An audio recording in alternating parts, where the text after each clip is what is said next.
Hello,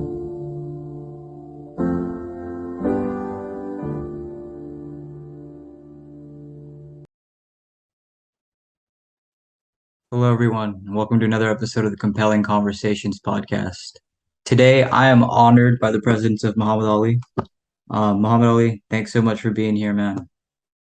You're too kind. Don't know. You don't mention that honored by the presence. I'm honored to be in your presence. Thank you. No, yeah, it's. I'm honestly thrilled. This guy is the founder of Persian Poetics. You're on a mission basically to just share Persian poetry with the world, and it's beautiful stuff, like genuinely. Um, Thank you. and where are you Thank joining us you. from, man?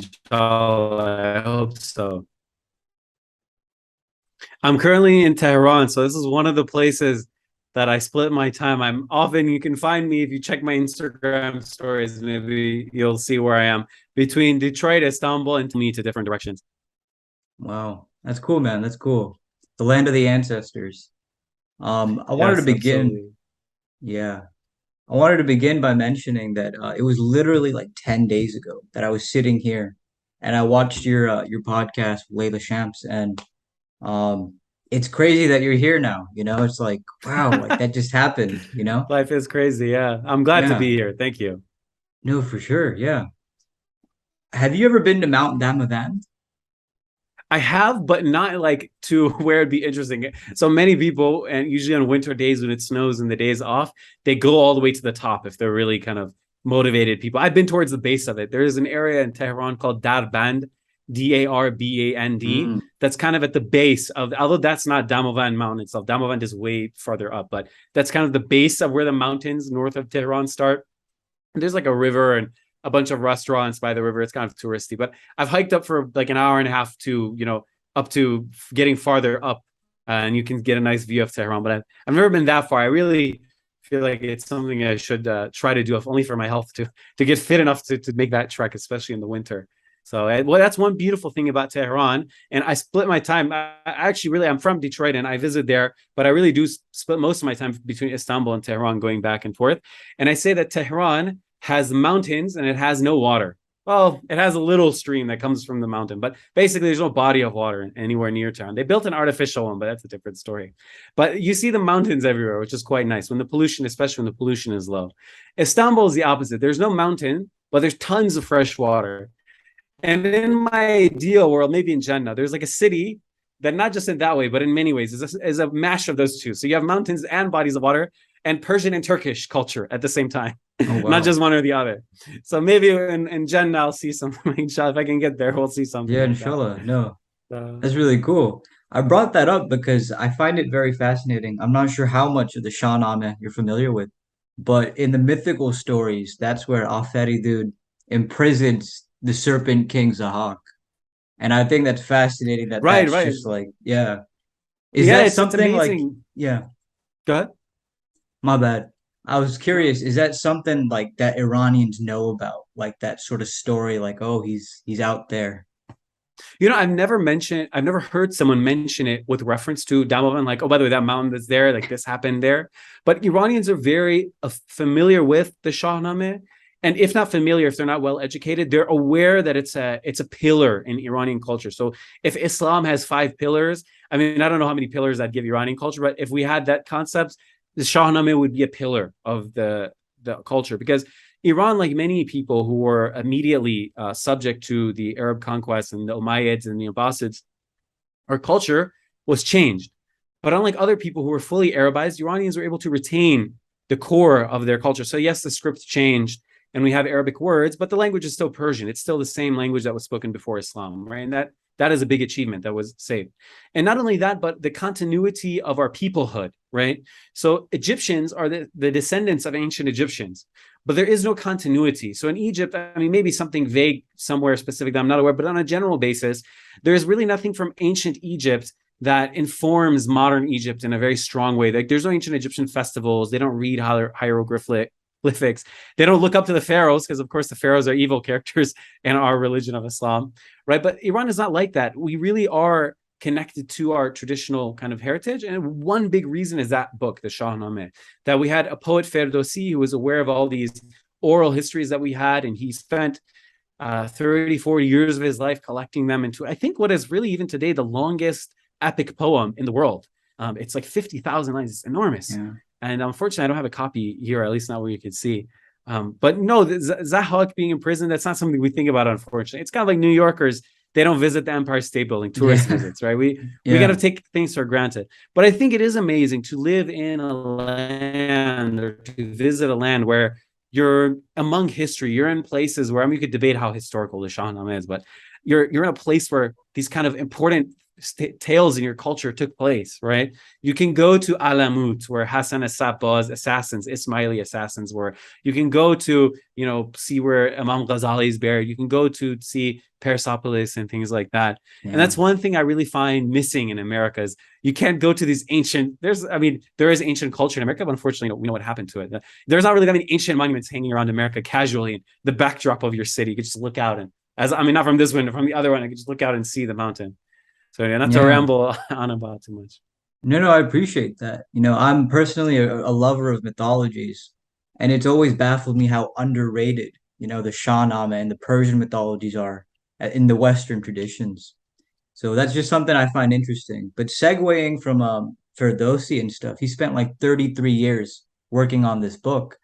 And poets are kind of like that as well, huh? They devote their lives to their works.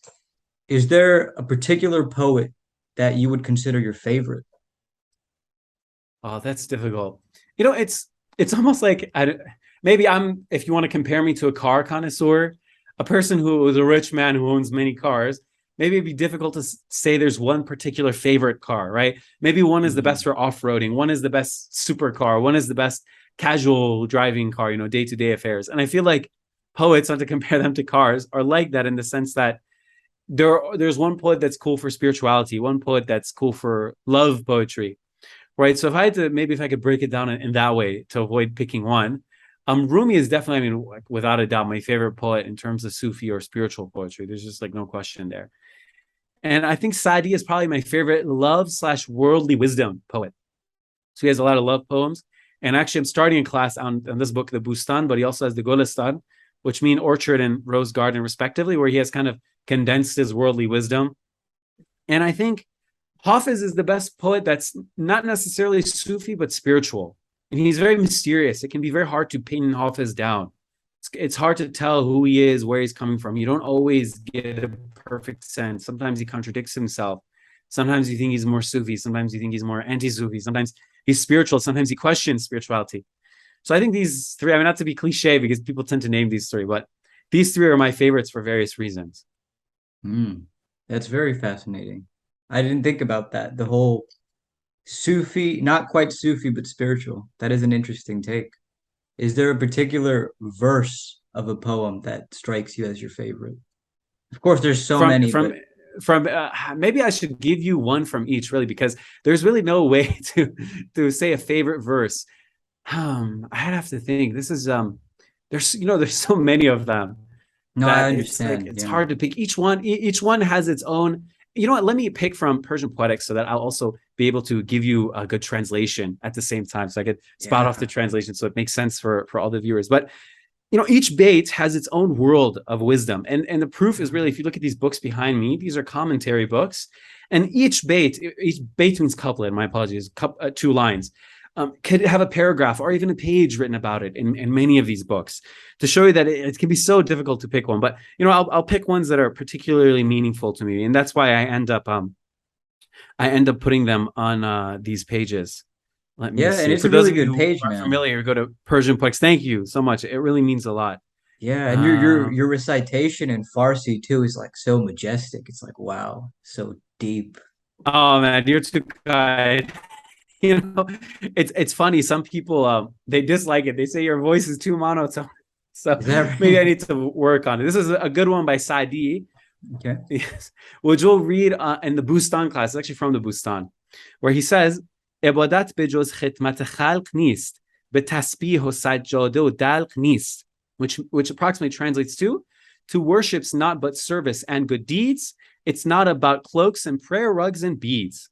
So this is part of a longer story that Saadi tells from, he's heard it from someone else, where there's a ruler from the city that he lives in, the Sa'ad ruling family, and there's one ruler named Tokle who wants to quit being a ruler because he says, the best thing to do is to be a beggar, to be a Sufi, to quit the world and to avoid, collecting the world, and to join, the ranks of the Sufis and to ensure my heaven. Because sultans had a reputation for being oppressive and they're going to go to hell for all the evil they do. Unfortunately, like Arabs say until today.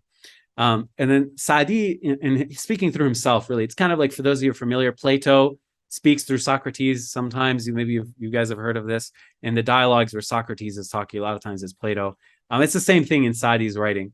So his idea is that to serve people is not to just reset your sin from the world into a corner, to be a monk, to go and not do anything, to not benefit the world. The real essence of Sufism and Islam generally is to be of service to people, to help people. So there's a very famous thing. It's called actually the shortest, they say Aqsar Khutbah. The shortest khutbah would be, how would you say, like Friday sermon in Islam? Like we say, made by the Sufi poet Abdul Qadir Jailani, or Gilani if you're Persian. And it goes something like this. Luqmat fi batn ja'i khair min bina alif jami'.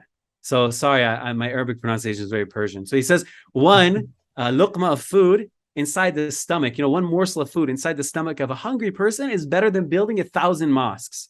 وَخَيْرْ مِمَنْ كَسَى الْكَعْبَ وَالْبِسْهَا الْبُرَاقَ, and better than the person who puts the kisa, the fabric on the Kaaba, and makes it very nice and all those things. وَخَيْرْ مِمَنْ قَامَ لِلَّهِ رَاكِعًا, and better than the person who gets up and does prostration and prayer for God. وَخَيْرْ مِمَنْ جَاهَدَ لِلْكُفْرِ بِالسَّيْفِ مُحَنَّدْ قَاطِعًا, and better than the person who goes off with an Indian sword to go fight against the kuffar. The Indians were very famous for their scimitars. وَخَيْرْ مِمَنْ سَامَ دَهْرْ وَالْحُرْ وَاقِعًا, and better than the person who fasts the whole time, their whole life. So, and this goes on a bit, even though it's the shortest, it goes on. But basically, the idea is that in Persian Sufis and Arabic-speaking Persian Sufis, you see this idea that to help people is better than to pray or to build a mosque. The real action is helping your fellow human. So this is a very common thing. And then he says something like that, وَسُوفِيان که چنین نقد صفا داشتن در زیر خلقه دغل و قبا داشتن, something like that, which he says the Sufis who had a pure coin, meaning they were honest people, they had such a Sufi tattered cloak under their beautiful robes. So the idea is that it's okay to wear a beautiful robe, but as long as under, which means your true inside, has a tattered Sufi robe, you're Sufi inside. So that's one by Sa'di. Yeah, exactly. One by Rumi is, there's so many by Rumi, but one that I really live by. He says, تو مگو همه به جنگند و ز صلح من چه آید تو یکی نئی هزاری تو چراغ خود برافروز. Which means, don't say what use is my peace when they fight, your thousands, not just one, ignite your light. So the idea of this is, if everyone in the world is fighting, don't say, oh, what's the use of me being peaceful when everyone's fighting? Be peaceful. You're not just one person. There's thousands of people like you, but you just don't recognize each other. And I feel like outside of the context of war or whatever, context this is originally from, if you want to interpret war literally, or the spiritual battle or the physical battle, the idea that you shouldn't be discouraged because you're the only one, right? Sometimes we have to be the only one for something. We just passed the date, the remembrance of Imam Husayn's martyrdom. Well, he was the only one, not literally the only one, but you understand where I'm going. He was the only one who stood up against the injustice of his time. But what was the errand that everyone, appreciates that he did that for Islam, and everyone in their own way, whether Shia, Sunni, Sufi, etc., or even non-Muslims in some societies, commemorates that action and appreciates it. So it's very important to think about whether or not what you're doing is truthful, rather than how many people are doing it with you, because society doesn't remember people to say, oh, he was alone or with a million people when he stood for truth. They'll just remember you for that stand. Another beautiful one by Hafiz. He says, نیست بر لوح دلم جز الف قامت دوست چه کنم حرف دیگر یاد نداد استادم. There's so many things packed in. So back in those days, they would teach you to read and write using what's called a loh, or a blackboard, basically we could say in English. And in some very traditional Muslim societies, like in Mauritania, they still use this method. So they write an alif, which is the letter A, and the Perso-Arabic, Urdu, Ottoman Turkish alphabet, and then the white bit, and then a B, and then a pe, te, che, etc. And this is how you would learn. And in Persian poetry, you compare people to the shape of a letter. So the Alif is a very upright, kind of high statured person, because the Alif is very kind of long and slender. If you Google ALEF, for those of you who can't read the alphabet, you can see it. The Dal, the DAAL, is like this. It's very kind of bent over shape. The Dal is used to represent a lover who's ashamed, who bends over like this. And there's many such letters that are commented on. Sheikh Mahmoud Shabastari, and his Gulshan al-Raz, or Garden of Secrets, I think it's translated in English. I have it somewhere down here. He goes at length talking about the shapes of various letters for those who are interested, although it's a very difficult text. So Hafez says in this poem, "There's nothing in my heart but the Alif of my beloved's height. What can I do? It's the only letter I was taught to write." So what Hafez is saying here is that the only thing that occupies my heart, on the chalkboard of my heart, is the Alif that represents the letter. That's the only thing I was taught to write by my Ustad. And of course, Alif is also the first letter you're taught to write. So Hafiz is saying, this is the only thing I was taught, which is to be a lover. So of course, I mean, maybe if I read a Hafiz poem, I'll find a couplet that I like more. But these are a few that have recently kind of stuck out to me. No, that's very cool. I appreciate you elaborating on those. One of my favorites is by Shams, the master of Rumi. And I don't know the Farsi for it, but in Turkish he says, "Ne biliyorsun hayatının altının üstünden daha iyi olmadığını," which means, how do you know that your life wouldn't be better turned upside down? So I find it very like hopeful, you know. Wait a minute. You know Turkish? How do you know Turkish? Yeah, just like the Persian culture, I'm an enthusiast of the Turkish culture. Oh, But that's this so is the cool. language that I Mashallah. really grasped, and Farsi, soon, inshallah. No, mashallah, Yeah, that's amazing. That's so cool. yeah, That's incredible. yeah. So then, inshallah, if you visit Turkey and one of the times of the year when I'm in Turkey, then inshallah we'll have to meet each other. That's so beautiful. Yeah, for Amazing. sure, inshallah, yeah. You mentioned Imam Husayn, and yesterday was Ashura. What I find interesting about Ashura is that it is said that that's the day that Adam and Eve descended to earth, and that Moses freed his people from the tyranny of Egypt. And then, of course, the martyrdom of, Imam Husayn at Karbala. And what I find fascinating about these events is they happen thousands of years in between each other, and we're thousands of years away from them.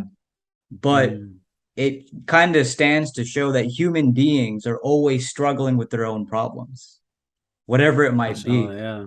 And it's so fascinating to me. Like, everybody's got their own thing, but we're dealing with it.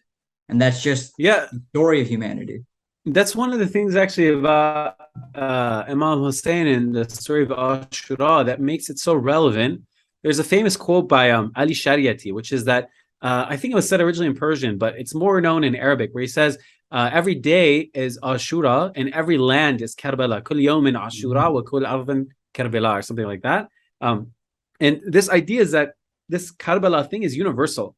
We shouldn't just pigeonhole it into the actual event, but the idea and the lesson behind it is true, because in every time, in every place, on a small level to a large level, there's injustice going on, and there's someone who should stand up against that injustice. And every one of these events that have happened on Ashura, whether the banishment of Adam and Eve or the freeing of the people of previous prophets, etc., or the rejoicing of one group or another, each one has a lesson, like all the stories that we have, inherited from our tradition that we could benefit from. And definitely, of course, as a person from Iran, or just generally from like a kind of a Sufi Muslim orientation, the Karbala story is very important. So people a lot of times associate just with Shias. Of course, Karbala is for all Muslims. Imam Husayn, he's a righteous Sahabi, an Imam of the Muslims, a grandson of the Prophet, etc., peace be upon him. There's no questioning his fada'il, his virtues. But the Sufis and the Shias, especially, this like event is very important to them. And there's just so much commemoration you can see in countries like Turkey and India and Pakistan, whatever. There's either Shias or Sufis, or sometimes they're together. You can see so much going on around this event. And another beautiful wisdom that that I actually posted on the page recently was, and I'd like to read the Persian for you guys. So hopefully maybe some of you are either motivated to learn Persian, or if you know Persian, you can enjoy it. Where this poet, his name is Qasim Anvar. I believe that he was a Naqshbandi. He said, "Sakht mahrumi va bas bi bahrai chun musallat shod Yazidat bar Hussein." So he says, you'll be deprived of blessings if your base Yazid defeats Hussein. So this idea is that, of course, Ashura is in every place, in every land, because in every day there's some injustice happening. It's also inside every one of us. Because inside of every one of us, there's a tug of war between a Yazid and a Hussein. A nafs that desires the Yazidi things, the evil and injustice and hurting others and et cetera, going for yourself. And that soul that's Husseini in its base of fighting for justice, of standing up for what's right, of bearing, being a shahada lillah and nas, like it says in the Quran, of being a witness of Allah upon the people. So there's a Karbala happening every day inside of us. And there's a famous saying among the Sufis, I don't know who said it first. He was saying that instead of making a show to curse Yazid, because of course Yazid, and maybe some non-Muslims are watching or people just generally not familiar, Yazid ibn Muawiyah was the guy who, he didn't directly kill Yazid or Hussein. I mean, he didn't physically battle. He was in Damascus, but he created the series of events that led to this event. Every one of us has this Yazid inside of us. Every one of us has this tendency. So instead of cursing him, which is, it's extra because he's already cursed for what he did, we should curse the Yazid that lives inside of us, that produces a Karbala against other people, where we steal other people's rights, we oppress other I like people, that we hurt actually. other people, etc., etc. That is very profound. I really like that. Yeah. It was a And Turkish this, Sufi, by the way. I is saw it that in right? subtitles. I was watching his Ashura khutbah. It was a Naqshbandi sheikh, and Oh, he that's said it fascinating. in Turkish, and I was reading subtitles. Yeah, so inshallah, I could send you the original. You can enjoy the original Yeah, Turkish. no, for sure. And I have to commend you for posting that because I promise you that day that you posted that, I felt so lazy, man. I was just not feeling into living as my higher self. But I saw that Mm, in those words and the Farsi, it just kept going through my head. And I'm like, I'm so glad. you That got to means a be lot. better. You just got to be better. Absolutely. Going back to like this story, what I find fascinating is, Imam Hussein, he had this willingness because of his integrity to do what no one else was willing to do. Because anybody else, anyone sane would have just found another way, right? Given in. But Yeah. he didn't do that. And because of that, we remember his name.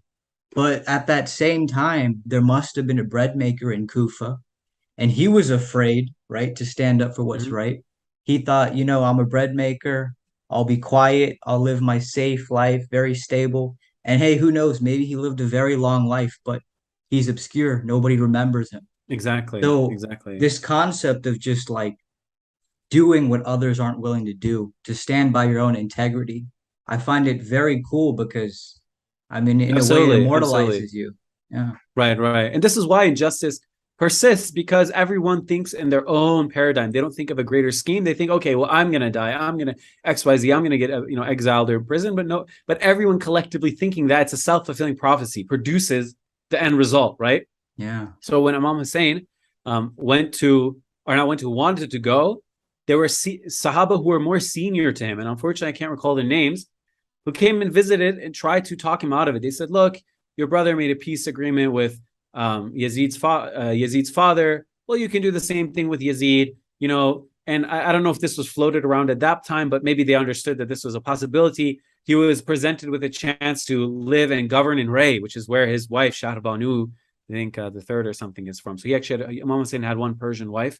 I don't know if that was his only wife, but he had a Persian wife, and she was from there. So they said, okay, you can go and live where your wife is from, or you could live a quiet life in some way, shape, or form.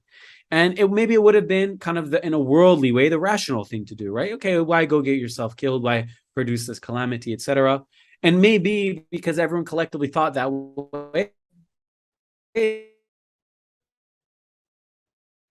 justice was able to prevail over the Muslims, who just like in many Muslim countries today have this lesser of two evils approach. They say, okay, well, we'll work with the unjust government because it's better to have an unjust government than to have chaos. Maybe there was people in Yazid's court who wished that he was, deposed or something like that. But sometimes only one person is willing to stand up. And even if you lose in the dunya, you're a winner in the akhirah and in the dunya, because even in the Yeah. dunya today, how is Imam Hussein remembered other than as someone who stood up for justice, right? So even many Muslims, they in the West, they bring this up because, in the West, we try to create common ground. I didn't realize this until I lived in a Western country as an adult who was aware of, practice Islam and all these things. How many Western figures have commented on Imam Hussein? Like from the classical era until modernity, into people like Gandhi and things like that, had quotes talking about Imam Hussein in Islam. So, I mean, he not only is just for Muslims, but he really is, and especially now with diaspora Muslims, he's becoming kind of an international symbol Yeah. of standing for what's right. So it's always better. I mean, of course, if we can personally do it, it's easy to talk about, but it's always better Yeah. to be in that position. Yeah. No, it's a very admirable story. It's very cool.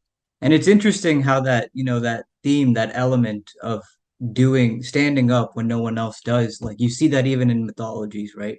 Sigurd and the dragon Fafnir, Heracles and the Nemean lion. Even in the Persian tradition, Rustum, he goes to chase Divas to Mm-hmm. feed the white demon, the biggest, baddest demon in the land. Everybody's afraid, but he goes after it. So those are the heroes that you remember, the people that face up to the challenge. I think it's a very cool perennial truth. Absolutely. Yeah. Definitely. And Yeah, then, definitely. This yeah, is one of these human universals. Soren Kierkegaard, he was a Danish theologian, and in his book, The Lily of the Field and the Bird of the Air, he discusses poets and this concept of how they may or may not be heroes. So, what do you think in terms of what we've been speaking about? Would you say poets are heroes, or what is your take on that? I, I think that in our Persianite Islamic culture, and I say our because when you say Persianite, it doesn't just mean Iranians or people who speak Persian, Hmm. but anywhere really from the lands of the Balkans to modern Bangladesh, to southern India, etc. It's Persianite in the sense that Hafiz, Rumi, Sadi were being read, and there was Persian Sufi tariqas and stuff like that. In our tradition, I really do think that the heroes are poets. I mean, not just go setting aside. I'll get to that question of the element of our poets heroes, but our poets are the heroes for us as Mm. people. Um, if you look at American culture, the heroes are usually military people, right? The general who did the fort stand out. Oh, you live in Texas, actually. You Yeah, mentioned I mean in Grant, Texas. Sam What is it? Houston, I think, but there was one famous Alamo. Alamo. Yeah, like these are the Yes. heroes of America or the military people. It's a very Yeah. military kind of oriented culture. The people who fought the Civil War, who fought World War II, et cetera, et cetera. And in other cultures, you find I don't know, different styles of people will stand out. So maybe religious figures or philosophers, like in Greek culture, those Yeah. people are their heroes. And you see this, but in Persianite culture, and again, encompassing that, really it is the poets who are the heroes. If you ask Iranians, who are the greatest Iranians, they probably wouldn't say Zoroaster or Salman Farsi, radiallahu anhu, with all due respect to him, of course. They would say things like Rumi, Hafez. I mean, it's debate if Rumi's Iranian, but straight up 100% undebatable Iranians. They would say Khayyam, Attar, Sadi, Hafez. They really look up to these people more than any political leader, more than anything or another. In fact, actually, it's very ajib gharib, as we say in Arabic and Persian or Urdu. It's odd and strange for us when in other countries, their politicians are their heroes. Because in Iranian Mm. culture, one of the things that's universal is that we tend to really hate the politicians, regardless of what orientation you're from. Really, Yeah. so we don't have politician heroes. We don't really have philosophy heroes. I mean, we had Islamic philosophers, but we don't consider them our heroes, right? It's like a nerd. Mm. The one, and I say that as a loving way. I'm a nerd, right? Well, that's our domain. We're worried about Mullah Sadran, Ghazali, and all those people. Not to necessarily call them a philosopher, but you know what I mean. But the poets are really kind of the heroes. So if you want to see who we build statues of, and the statues Mm. that are popular, because of course any government can come and go and build a statue of their guy, but the statues that people take photos in front of and post on the internet, they're of the poets usually, Yeah. or people who are in that kind of sphere. But in terms of our poets' heroes, I think that there are definitely some poets who died heroic deaths, who stood up to unjust people, who criticized the rulers of their day, who were exiled. And those are all kind of obscure figures. So maybe that isn't answering the question directly. But I think that poets maybe have a heroic mind. They have the mind of a hero, even if they don't live the life. So there's maybe their pen is the sword that they fight with. Yeah. But they definitely think in that epic scale to write things like the Shahnameh or the Masnavi. So maybe you can Mm. answer it that way.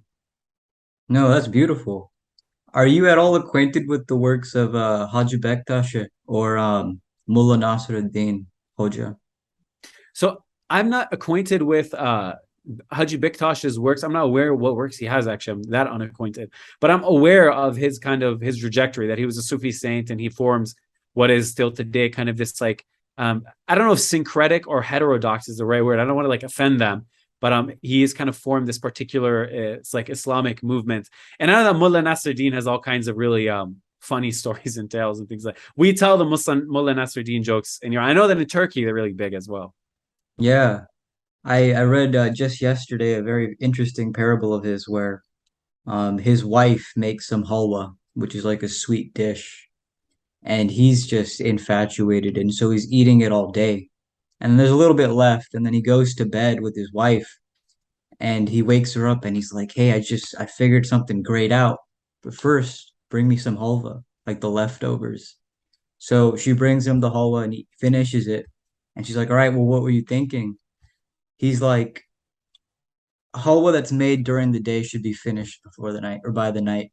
And I think it's an interesting thing. Like sometimes you're in that flow state, even as a poet or a worker, and you're working on something all day, and then you're like, I'll just finish it tomorrow. But tomorrow comes, and you sometimes lose the trace of that. So I think Absolutely. it's Absolutely. fascinating how Yeah. he had something so funny, but it's deep, it's profound in its own way. he he has, I mean, of course, he's a real person. He's buried somewhere in Turkey. I can't remember quite where, but of course many of these things are added later in the folk tradition. But it's amazing the depth and the breadth of stories, from, excuse me, like sex jokes to mullah jokes to these kinds of profound thoughts that are attributed to Mullah Nasruddin. I wish that there was a big multicultural Mullah Nasruddin done in English. So someone could go to Mm, Pakistan and pick up the Urdu stories, and in Iran, the Persian ones, and in Turkey, the Turkish ones, and compile them into a giant English compendium. Because when I'm in Turkey, sometimes my Turkish friend who likes them pulls out a PDF of them in old, I think it's like an Ottoman Turkish, it's really old, and reads and mm, translates them. And we sit and we just, laugh until tears roll down from our eyes. But I think that characters like him, it's a shame that Muslims growing up in America don't have this backdrop. I feel like a lot of times Muslims in America, we're taught that Islam is just your prayers and don't drink and fast and yeah. don't get a girlfriend and or boyfriend and that's it. But I feel like this is a very valuable part of Muslim culture. And Yeah. as hilarious as it might sound, this is just as important to include in Sunday school as Islam itself. That kids in Yeah. Islamic Sunday school should be told there's someone called Mullah Nasruddin and explain what's so funny about a Mullah Nasruddin, if that makes Yeah. sense. But to the point of what you said directly, that's very true. That when you're in a creative mode, you just have to like use the energy as it exists. If you let it, even if it means staying up till midnight, which Rumi actually mentions that many times in his narrative Wow. poem, the Masnavi, which I have the What does he commentaries say? of it here. There's like he many times he so the Masnavi is very interesting in the sense that he tells narratives, but the scribe also wrote their conversations in it. So his scribe is named Hisam ad-Din, who he gives the title Dhiya al-Haq, the light of truth. Which unfortunately, when I say that to Pakistani friends, they think of a dramatic episode in Pakistan's history. But disassociate that. Hisam ad-Din, I'll call him Hisam ad-Din, writes down the sidelines conversations as well. So I like to compare it to watching a movie with the behind the scenes in the movie. So in the movie, they'll say cut, and then they'll start talking and all that. You see Mm. that in the Masnavi. It's very Wow. cool. And Fascinating. Rumi, sometimes he says, "Sorry for keeping all night, Hissam. Let's go to sleep. The Oh, sun just wow. broke out." So he mentions like we've been at this since like since maybe night prayers. So they've been writing for like 8 hours, if you can imagine, in the summer, Wow. from like 10 a.m. or 10 p.m. to like 5 a.m. or something like that. So Yeah. something crazy like that. Very So you fascinating. see this, yeah. I was not aware of that. That's very interesting. It's beautiful. Coming Artists back, have to be yeah. sleepless. Yeah, they really do. I believe that. Coming back to this, Persia. I mean, the culture is just so fascinating. The history is so fascinating. Actually, I don't know if you're aware of this. The word paradise, it wouldn't be in the English language if it wasn't for Yeah, Forosh, Cyrus, who's by some considered to be Dulkarnain. Like, it's because of yeah. him. He had this garden and he called it Means paradise. walled garden. Means Yeah, walled yeah, garden. Exactly. yeah. And even for instance, Alexander, right? Like, of course, he burned Persepolis, but you find that in the histories, once he conquered Persia, he became a very Persianized king, and that was Yeah, his interest. he's So, considered like a king yeah, in Persian culture. Iskandar is considered to be like a kind of like a Sufi, quasi Sufi figure almost, to the point yeah. where we have, I mean, Iranians, again, Persianite people, not just straight up Iranians, name their kids Iskandar, Sikandar, things like Yeah. that. And Yeah. he's cast as a person who attempts, because he conquered all the way through to the east, even to northern India, who tries to go to the ends of the earth where there is Wow. Mount Qaf and also Ya'juj and Ma'juj, or Gog and Magog. and also the water of life. So these three things are in the end of Yeah. the earth, which Yeah. they thought would have been where modern China is. Which Yeah. actually is a coincidence. It helps that there is a literal wall there. Of course, it's not the end of the earth. On the other side is Mongolia, but still, um, Yeah. that he is cast as kind of this quasi Sufi figure who is under the guidance of Khizr. So Khizr, Yeah. who is mentioned Yeah. as guiding Moses in the Quran, he helps guide Alexander the Great. Of course, Alexander doesn't make it to the water of life, and he dies a normal death. Khizr makes it, and he lives forever, and he's considered to be among us now. But it's amazing how Iranian culture, Persianite culture, has imported our conquerors. So in other cultures, whoever conquers you becomes a reviled person, right? Yeah. No one in Greece would name their child Osman after the Yeah. Ottomans. But in Yeah. Iran, we were first conquered by Alexander. We have Alexander as a name. Then we were conquered by the Caliph of Islam, Sayyidina Omar, and we have Omar as a name in our culture. Afghanistan, Pakistan, Iran, Turkey. We name our kids Omar. And in then the Mongols came. Changiz Khan conquered us, and then we call our kids Changiz. And then Yeah. Taimur conquered us, and we call our kids Yes. Taimur. Yes. It's very I'm just glad we fascinating. don't. I'm glad we don't call our kids King whoever was presiding over the colonization of India. That would be a bit Yeah. embarrassing. Yeah. But it's amazing how we intercept our conquerors and recast them as members of our own civilization. Yeah. No, it's very fascinating. I mean, the Persians, man, like I really have to say it, amazing and so underrated in the world. So You're too underrated, kind. but You're it's too kind. insane.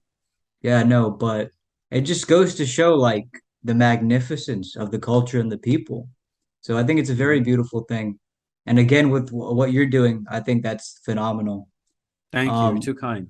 yeah, I was wondering, do you have any closing thoughts? Anything that you wanted to say, but you felt like you didn't get a chance to? Definitely. Or yeah, I would like to. I mean, I don't know what level of familiarity people end up stumbling across this, whether my views, your views, or another have.